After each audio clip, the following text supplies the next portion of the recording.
자, 이제 일반 상식 27강으로 들어가겠습니다. 자, 이제 큰 번호 13번째 금융 상식입니다. 자, 금융도 경제 하위 개념이기는 한데요. 14번째 경제 상식을 따로 뺐고요.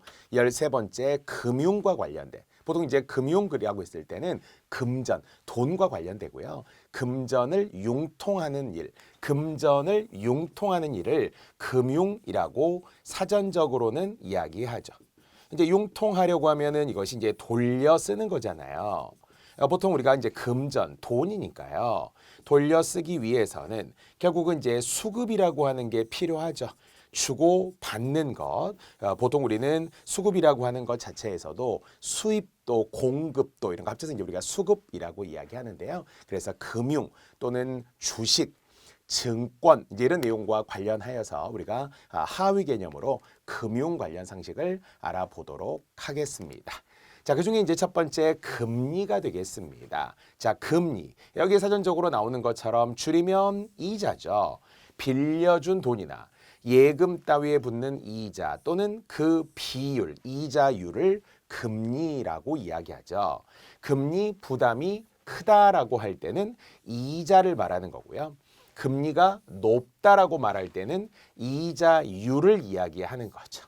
자, 어쨌든 우리가 돈이라고 이야기하는 것, 돈은 필수 불가결한 것이라고 이야기하거든요. 없어서는 안 되는 거죠. 그래서 불가결한 것이다. 반드시 있어야 하는 것이다라고 하는데요. 특히 이제 이자와 관련해서 이해가 서로 다르다 보니까 세 가지의 부류의 사람들이 있겠죠. 나는 돈이 좀 있어요. 그러면 은행에 내 원금, 돈을 맡겨서 이자를 받는 이자 소득자 입장에서는 금리가 높은 게 좋죠. 이자를 많이 받을 수 있으니까요.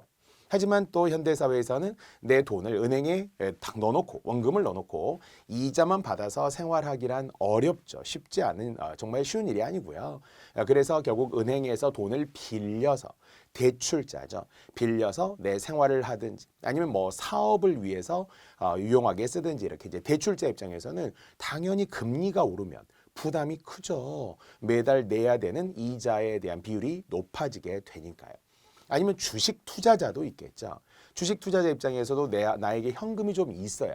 그래서 주식에 투자를 하기 때문에 아무래도 금리가 높다 보면 이거 내가 돈을 빌려서 주식에 투자하는데 부담이 생기는 거예요.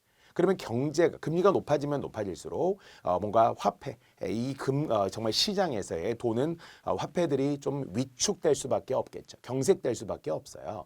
그래서 경제를 활성화하기 위해서는 금리를 낮추는 것이고. 하지만 또 우리가 금리를 높인다라고 하는 것은 그만큼 물가 안정 등을 위해서 일단 부담스럽게 막 자꾸 채무 빌리지 마세요.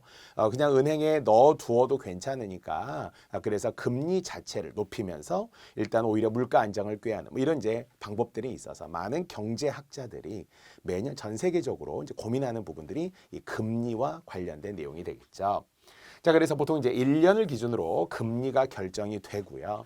물론 단리라는 것도 있고 복리라는 것도 있죠.